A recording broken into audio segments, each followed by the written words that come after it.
നാം മഹത്വപ്പെടുമാറാകട്ടെ. നിങ്ങൾ ശ്രവിക്കുന്നത് Jesus voice message. എല്ലാ ശ്രോതാക്കൾക്കും നോമ്പുകാല ധ്യാന ചിന്തയിലേക്ക് സ്വാഗതം. അല്പസമയ ധ്യാനത്തിന് ഒരു വേദഭാഗം വായിക്കുന്നു. വിശുദ്ധ മത്തായി എഴുതിയ സുവിശേഷം അധ്യായം 6, 16 മുതൽ 18 വരെ.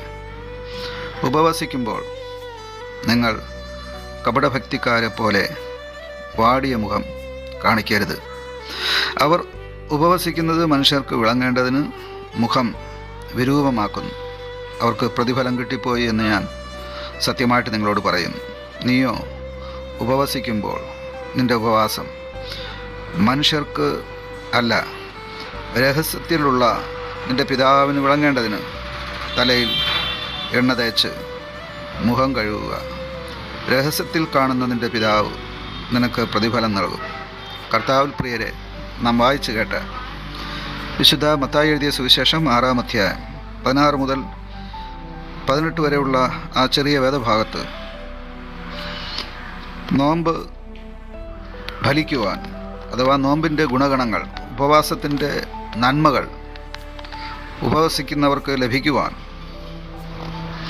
എപ്രകാരം ഉപവാസത്തിൻ്റെ നാളുകൾ കഴിക്കണം എന്ന് കർത്താവ് വെളിപ്പെടുത്തുകയാണ്. കർത്താവിൻ്റെ ശുശ്രൂഷാ കാലത്ത് പരീശന്മാരും സദൂക്യരും ഉപവസിച്ചിരുന്നു. എന്നാൽ അവർ ഉപവസിക്കുമ്പോൾ അവരുടെ ഉപവാസം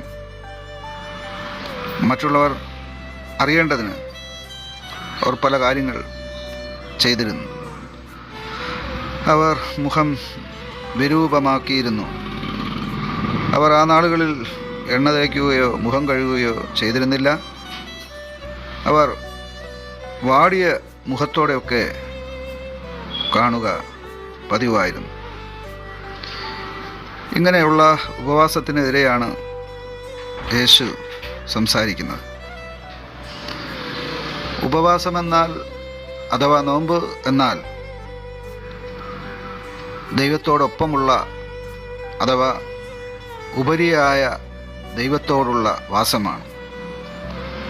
സാധാരണയായി പ്രാർത്ഥിക്കുന്നതിലും സാധാരണയായി ദൈവശബ്ദം കേൾക്കുന്നതിലും സാധാരണയായി ദൈവത്തെ ആരാധിക്കുന്നതിലും ഉപരിയായി അധികമായി ദൈവത്തോടൊപ്പം ദൈവസന്നിധിയിൽ വസിക്കുന്ന അനുഭവം, ഇതിനെ ഉപവാസമെന്ന് വിളിക്കാം.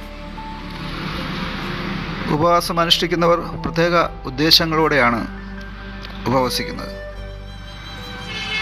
പല വിഷയങ്ങൾ ഉപവസിക്കുമ്പോൾ ദൈവസന്നിധിയിൽ സമർപ്പിക്കുന്നവരുണ്ട്.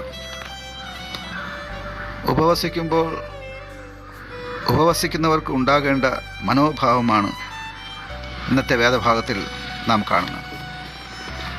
ഉപവാസം മനുഷ്യരുടെ മുമ്പിൽ പ്രകടിപ്പിക്കുന്നതായിട്ടല്ല, പ്രത്യുത ഉപവാസത്തിലൂടെ സർവശക്തനായ ദൈവത്തെ പ്രസാദിപ്പിക്കുവാനാണ് നാം ഉപവസിക്കേണ്ടത്. അങ്ങനെ നാം ഉപവസിക്കുമ്പോൾ നമ്മുടെ ഉപവാസം രഹസ്യമായി നാം അനുഷ്ഠിക്കുവാനിടയാവും.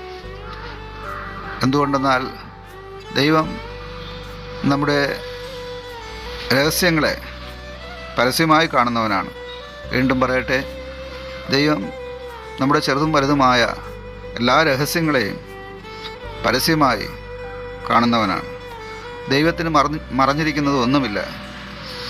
ദൈവം നമ്മുടെ ബാഹ്യരൂപമോ ബാഹ്യ ഭാവങ്ങളോ അല്ല ശ്രദ്ധിക്കുന്നത്.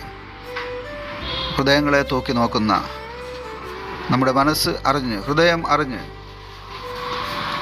ആഴത്തിലുള്ള ദൈവവുമായിട്ടുള്ള ബന്ധത്തിൻ്റെ ആ ശക്തിയാണ് ദൈവം കാണുന്നത്. അങ്ങനെ ദൈവം നോക്കുമ്പോൾ നമ്മുടെ ഉപവാസം എപ്രകാരം ആയിരിക്കണം?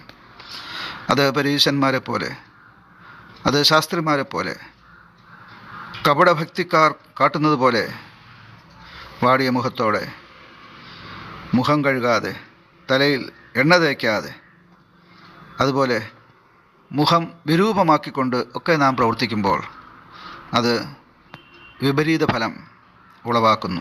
അഥവാ ഉപവാസം കൊണ്ട് ഉദ്ദേശിക്കുന്ന ഫലം ലഭിക്കാതെ പോകുന്നു. ദൈവം ആഗ്രഹിക്കുന്ന രൂപത്തിലുള്ള വിധത്തിൽ ഉപവസിക്കുവാൻ നമുക്ക് നമ്മെ സമർപ്പിക്കാം. ആമേൻ. ജീവന്റെ ഉറവിടം ക്രിസ്തുവത്രേ, നാവിനാൽ അവനെ നാം ഘോഷിക്കാം. അവനത്രേ എൻ പാപഹരൻ, തൻ ജീവനാൽ എന്നെയും വീണ്ടെടുത്തു.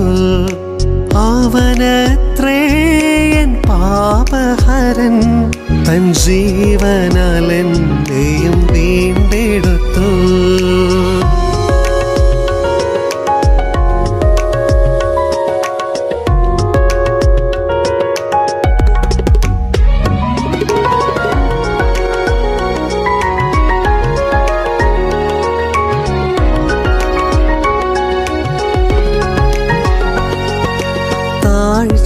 താഴ്ചയിലെനിക്കവൻ തണലേകി, താങ്ങി എന്നെ വീഴ്ചയിൽ വഴി നടത്തി.